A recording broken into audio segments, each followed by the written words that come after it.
subscribe to my channel. Dari kantor berita Delik Rakyat Jakarta mengabarkan, akhir-akhir ini banyak tokoh yang berupaya memakjulkan Jokowi, akibat manuvernya yang seakan memberikan karpet merah buat sang putranya Gibran Rakabuming Raka lewat keputusan MK yang mencederai demokrasi. Berikut adalah tokoh-tokoh pemakjulan Jokowi. Kami dari Jawa Timur, nama saya Rahmat Mahmudi. Saya Ketua Pergerakan Umat Islam Kediri Raya, dan sejak tahun kemarin didaulat menjadi Ketua Aliansi Ulama dan Tokoh Jawa Timur. Bulan Juni tahun kemarin di Surabaya, di Gedung Asranawa, kita Aliansi Ulama Jawa Timur sudah mendengungkan tentang pemakzulan Jokowi.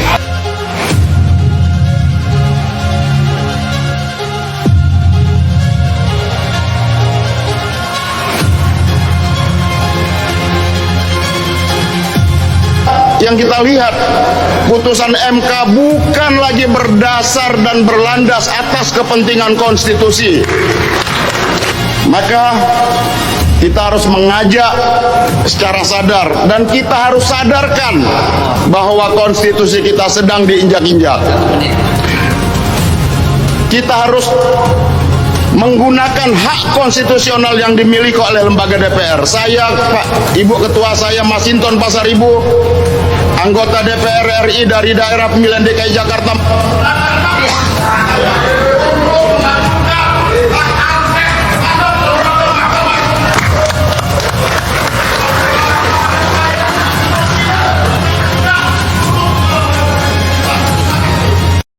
Untuk menjaga dan memastikan bahwa kita bernegara, berdemokrasi punya fondasi yang kuat. Apabila terbukti ada bukti-bukti kuat yang menunjukkan bahwa Presiden melakukan abuse of power, maka tahap impeachment terhadap Presiden bisa dilakukan. Ini akan memakan waktu, dan ini akan membuat politik kita menjadi gaduh, dan bersumber semuanya ini dari sikap dan keputusan Pak Jokowi yang tidak cukup terang benderang, tegak lurus pada konstitusi dan proses hukum di dalam proses politik yang berlangsung di negara ini. Kalau kita mengacu kepada Undang-Undang Nomor 28 Tahun 99 tentang penyelenggaraan negara yang bersih dan bebas korupsi, kolusi, dan nepotisme, eksplisit di pasal 1 angka 5, nepotisme itu adalah ketika penyelenggara negara menggunakan wewenangnya untuk kepentingan keluarga atau kroninya. Clear Pak. Nggak bisa dibantah. Apa konsekuensinya? Tidak hanya soal etik, tetapi juga pemidanaan. Kalau kita baca pasal 22 Undang-Undang 99, nepotisme yang dilakukan oleh penyelenggara negara dapat dipidana. Kalau sudah pidana, sudah pasti melanggar etik tuh Pak. Siapa yang dapat dipidana? Orang yang menggunakan kekuasaan penyelenggaraan negaranya untuk kepentingan keluarga. Dalam konteks ini, penyelenggara negara dalam kasus ini adalah Ketua MK. Anwar Usman. Jadi bisa diduga dia melakukan pelanggaran pidana ya? Nepotisme, karena Undang-Undang 28 sampai sekarang tidak dicabut Pak. Di dalam gedung Dewan keluar teriakan makzulkan Jokowi, makzulkan Jokowi. Ini memang para pemberani nih semua yang berkumpul di sini. Jadi dengan 5 poin ini sebetulnya kami menilai bahwa Presiden Joko Widodo itu sudah sangat pantas untuk dimakzulkan, dan itulah sebabnya kami menuntut ini. Dan salah satu yang sangat berperan adalah bagaimana segera DPR dan MPR itu melakukan sidang untuk nanti. Mantan Wamenkumham Denny Indrayana kembali mengirim surat terbuka, kali ini tujukan ke pimpinan DPR. Tuntutan Denny tergolong serius karena meminta DPR memakzulkan Presiden Joko Widodo. Dalam surat kali ini, mantan Wamenkumham itu menyampaikan Presiden Joko Widodo diduga sedari awal membuat desain bahwa hanya ada 2 capres dalam Pilpres 2024. Dalam hal ini, Denny mengurai adanya 3 dugaan pelanggaran konstitusi yang dilakukan Presiden. Pelanggaran pertama, Presiden Joko Widodo diduga menggunakan kekuasaan untuk menghalangi Anies Baswedan sebagai calon presiden. Kedua, upaya Kepala Staf Kepresidenan Muldoko yang mengganggu kedaulatan Partai Demokrat. Ketiga, Denny menyebut Presiden Joko Widodo menggunakan kekuasaan dan sistem hukum untuk menekan pimpinan partai politik. Tekanan Presiden diantaranya untuk menentukan arah koalisi dan pasangan Capres-Cawapres. Jadi pemakzulan ini sekarang bukan omong kosong loh. Sampai saat ini dengan data yang saya miliki, saya bisa bilang Pak Jokowi berkhianat sama Bu Mega dan PD Perjuangan. Maka sebetulnya tinggal dibutuhkan 2,76%, kurang dari 3%, untuk membuat Pak Jokowi bisa dimajukan lewat proses DPR. Kau kenal apa itu Jokowi? Apa kemampuan dia? Kapasitasnya apa? Kenapa kau? Apa alasanmu? Kok Ibu Mega dikhianati? Kok partai ditinggalkan? Kok diperlakukan begini? Kok begini? Rakyatlah nanti yang akan menghukum. Rakyatlah nanti akan memvonis. Rakyatlah nanti yang menjadi hakimnya, gitu loh. Tidak ada kemunafikan, tidak ada mensandiwara, lain di mulut, lain di hati. Lain hati. Saya sedih, sepertinya dia tidak berwibawa lagi. Jokowi ngomong, jangan gerasa gerusu, sabar, tunggu. Itu instruksi saya. 4 jam setelah itu, Budi Ari lari ke Kartanegara. Ke Prabowo ya? Prabowo. Jadi nggak ada harga. Bagaimana sikap Ibu Mega terhadap wacana pemaksulan? Oh, seperti dikatakan akan ada pemaksulan dan sebagainya. Itu masalah yang sangat serius. Itu menjadi satu peringatan dan jangan dianggap enteng, jangan dianggap remeh gitu loh. Saya sangat serius. Bismillahirrahmanirrahim. Darurat berbangsa dan bernegara. Mosi tidak percaya terhadap Presiden Joko Widodo. Negara Indonesia saat ini berada pada jurang krisis berbangsa dan bernegara. Hal itu ditandai dengan kegagalan Presiden Joko Widodo atau Jokowi dalam menjalankan demokrasi, melindungi kebebasan sipil, dan mensejahterakan rakyat. 100 tokoh yang tergabung dalam Penegak Daulat Rakyat atau PDR terdiri dari ulama, cendekiawan, purnawirawan, dan emak-emak menyerahkan petisi 100 ke MPR RI pada Kamis 20 Juli berisi desakan agar MPR dan DPR RI memakzulkan Presiden Joko Widodo atau Jokowi. Jadi ini kita tuh sedang saya bilang apa ya, istilah saya tuh Indonesia sedang tidak baik-baik saja. Sedang tidak baik-baik saja karena konstitusi kita sedang terancam, kemudian demokrasi kita sedang terancam. Itu menurut saya. Mereka tuh mempertanyakan, contoh saja hari ini misalnya mungkin sudah baca kan di media bagaimana Dubes Inggris baru saja menerima credential letter yang didatangi pertama kali PDIP, dan dia datang kenapa ke PDIP? Dia itu datang dengan keluarganya ke Jogja dan kaget kenapa semua kata-katanya nih, saya kan belum ke Jogja. Katanya semua baliho-baliho udah gambarnya putra presiden. Jadi buat dia nanya aja gitu, kok bisa gitu.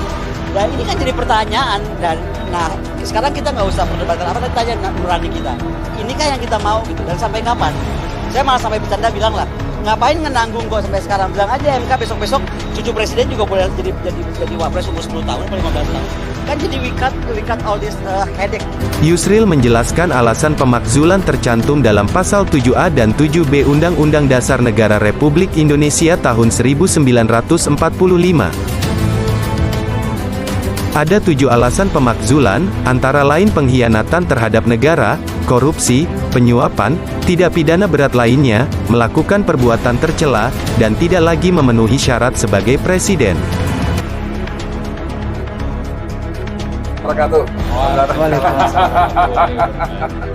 Saudara, dengan saya Adi Mulyadi dari Forum News Network FNN. Dan saya dengan Widodo dari Jejak Widodo Channel. Nah, ini kita sama-sama di FNN, cuman dia bos saya, dia wakil FNN ya.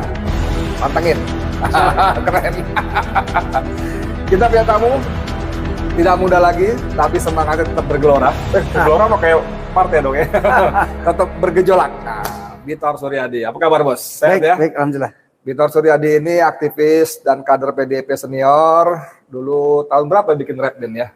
Tahun 2004. 2004. Nah, Bitor ini beberapa hari belakangan ini menggonggong cukup keras. Lewat saya bunyi, lewat Ketua Umum Mas Yumi, itu juga keren ya. Bagus sekali wawancaranya dan saya ambil juga. Dan beliau ada kegelisahan kalau menurut saya ya, sekaligus kemarahan melihat situasi seperti sekarang, karena demokrasi kalau istilah Dodo dikencingi ya. Demokrasi dikencingi kemana? Aktivis 98. Oke, Bung, apa yang membuat sampai ini kok gelisah, kecewa, marah gitu? Ya, saya sebagai lebih senior ya dari kawan-kawan itu, saya menyayangkan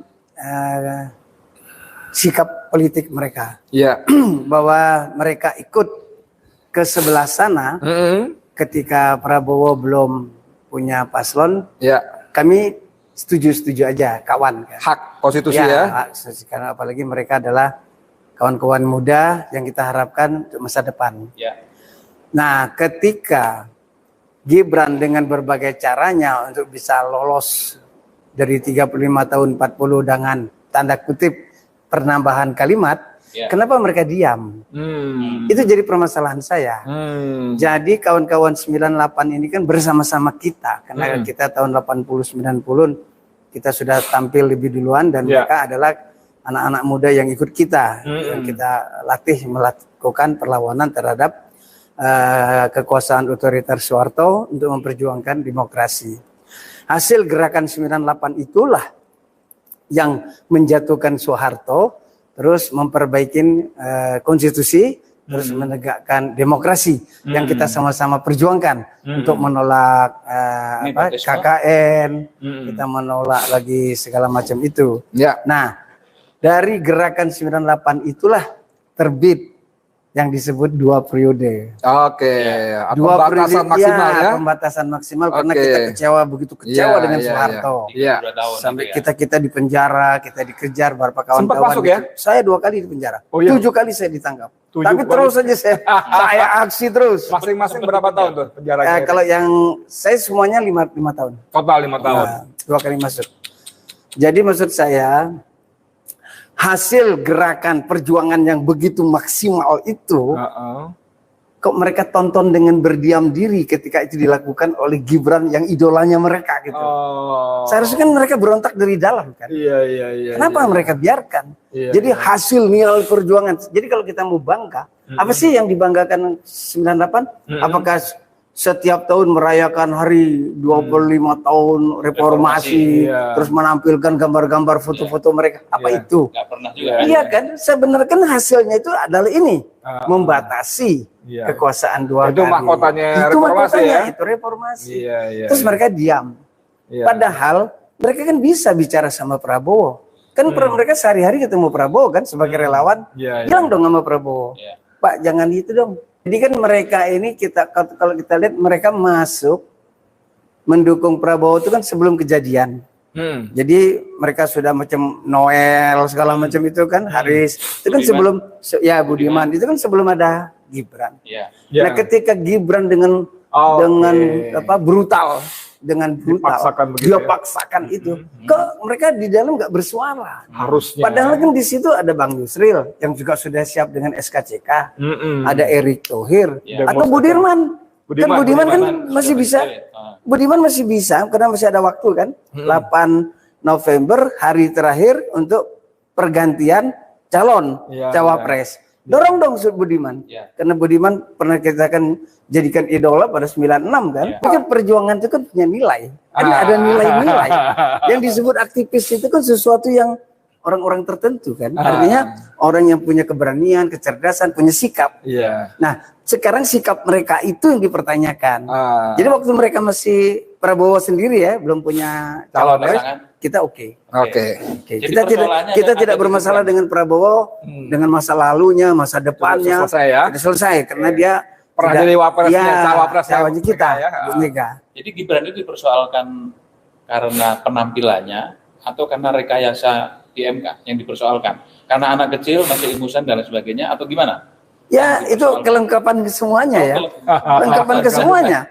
Begitu sombongnya, kalimat sombongnya Prabowo, tenang. Saya sudah di sini.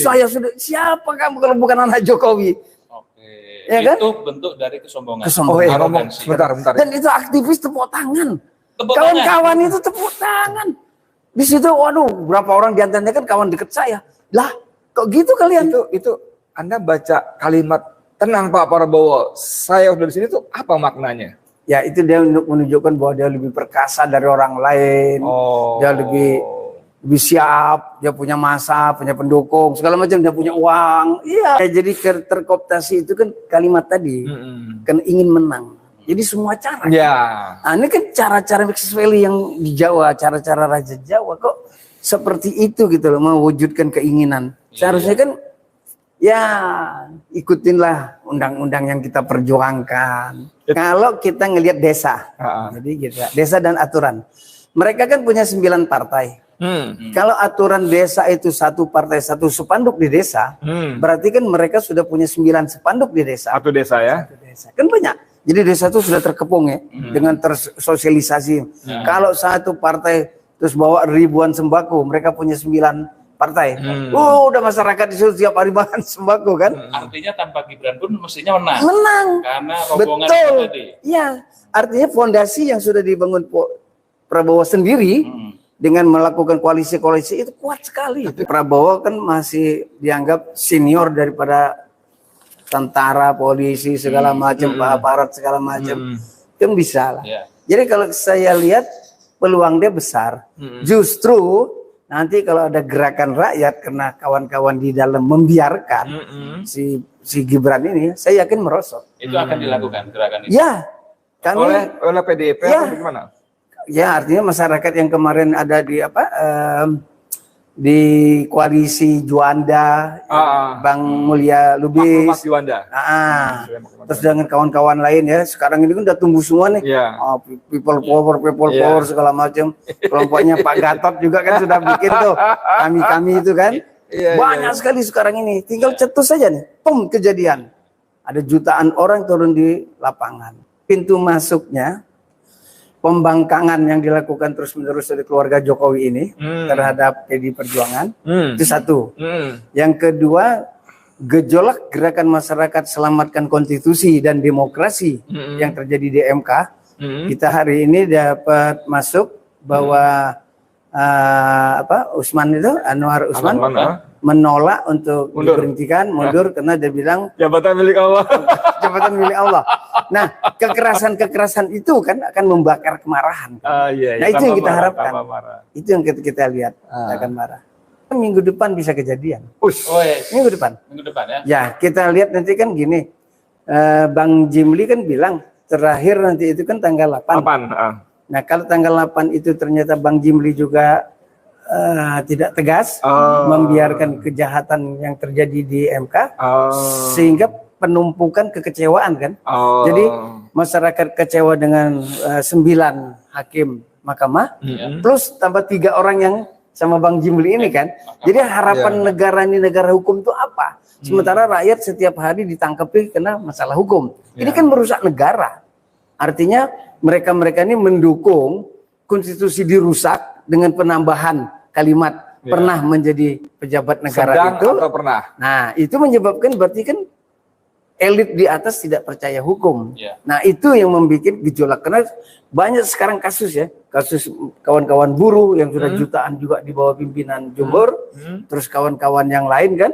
Nah, saya pikir akan bermuara di situ ya. Kalau sudah dia masuk dalam kategori pemakzulan, sudah masuk dalam kategori copot, itu kan masih jutaan orang ya. Sekarang ada 2, pencopotan spanduk baliho yang di Bali. Itu udah terjadi kemarahan. Terus di Sumbar, udah terjadi kemarahan. Ini tinggal petoknya di Jakarta. Kenapa dicopotin spanduk yang Sekarang kan PJ itu kan ditunjuk dari jadi bupati, gubernur itu kan ditunjuk oleh istana. Jadi kan itu bagian dari situ. Apa gara-gara Jokowi datang? Justru atau ada orang di kiri kanan Jokowi membisikkan. Apakah Jokowi akan turun lewat mekanisme parlemen seperti yang kemarin dimulai oleh Masinton Pasaribu dengan hak angket yang akan diajukan itu, atau dia akan terjungkal seperti 98 oleh parlemen jalanan? Bisa jadi dua-dua itu. Jadi kan Masinton adalah 98 ya. Di parlemen itu 98 banyak. Banyak sekali, di Golkar ada, di Demokrat ada, dan kawan-kawan kita semua. Ada di PKB segala macam. Kalau mereka masih percaya dan yakin dengan garis politik perjuangan mereka, harusnya kan mereka bersatu di belakang Masinton. Jadi Masinton membutuhkan sekian orang untuk interpelasi itu, tanda tangan. Interpelasi apa hak angket? Atau hak angket. kan dia bisa kuat karena kawan-kawannya masih dalam satu garis perjuangan kan. Nah problemnya kan kalau mereka sudah memperkaya diri, mereka takut nah itu yang jadi repot. Tapi ini kalau kita lihat ini bahwa ini perjuangan, kita mau menyelamatkan konstitusi, mau menyelamatkan demokrasi, ya sekarang berbalik badan. Untuk apa punya uang bermiliar-miliar, ratusan miliar? Kan ini ada momentum nanti dua. Partai-partai yang tidak berpihak kepada Jokowi, apakah akan dikeluarkan atau mengundurkan diri kan? Dari kabinet. Kalau zamannya Soeharto kemarin kan 14 menteri dipimpin oleh Ginanjar mundur. Sehingga Soeharto tidak memiliki kepercayaan lagi bahwa dia sudah tidak ada orang yang untuk dia perintah. Kita melihat momentum itu nanti. Kita mau lihat permainan di MK ini kan. Kita mau lihat Jimli ini benar nggak menegakkan hukum, menegakkan konstitusi. Kalau dia bilang iya, maka Usman itu harus diberhentikan. Pertama dipecat. Kan itu. Dia lakukan itu enggak? Kalau dia enggak lakukan dia batalkan, nggak mungkin ya. Atau 9 orang itu mengundurkan diri juga seperti. Nah, dinamika yang ada di MK ini menjadi tontonan kita. Kalau semuanya nanti memang menjadi kekecewaan, saya pikir kawan-kawan pegiat-pegiat demokrasi yang ada di mana-mana itu akan kumpul ke Jakarta. Dan kita akan kuasain yang namanya Monas. Kita tahu di Monas itu kira-kira 1 sampai 2 juta orang. Semua orang kumpul di situ. Dan itu kan sekelilingnya kantor pemerintahan. Jutaan. Apa polisi berani nembak rakyat sejuta gitu? Kalau maksud saya sebelum sampai jutaan baru 3.000, 5.000 disapu polisi. Enggak, dia akan terus berulang. Dia akan terus. Saya kan berapa kali ditangkap. Saya memimpin aksi-aksi itu kan begitu. Gelombang pada waktu agak besar itu gelombang protes terhadap pemberedelan. Tempo 94 itu. Itu kan pertama kami cuma berapa orang? 9 orang, 12 orang terus. Akhirnya kan Bang Buyong hadir. Semsar datang, si Gunawan dan semua turun. Dan itu menjadi ribuan. Nah, pada waktu itu kan kehebatnya kawan-kawan di TNI itu kan dia melakukan komunikasi dengan para kawan-kawan yang lain kan? Sehingga sistem penolakan kami dia anulir sama mereka dengan cara mereka. Tapi kalau itu dibiarkan memang bisa jadi jutaan orang. Karena orang menganggap media, informasi koran-koran itu kan penting. Dibredel sama Harmoko. Kita bikin spanduk gantung Harmoko. Karena gini kan, kita ini kan semua anak putra bangsa kan. Ada yang di tentara, ada di polisi, ada di mahasiswa, ada di kaum politisi ya. Itu kan bagian daripada kerja-kerja politik membangun negara. Nah, ketika negara ini terancam berantakan, kan ada senyawa. Kita terpanggil, Pak ini kalau dibiarkan negara kita rusak. Pak ini kalau dibiarkan negara ini negara apa? Begitu. Nah, kesadaran orang-orang yang sudah pangkatnya jenderal atau kolonel itu kan tinggi. Tapi mereka jadi udah gini, nyaman, waktu saya pernah ditangkap. Udah nyaman, Bos. Jadi nyaman betul. sekarang. Pada waktu saya ditangkap dibawa di Keramat 5. Di Laksus. Laksus kan? Itu kawan-kawan dari Kopassus semua lah ya.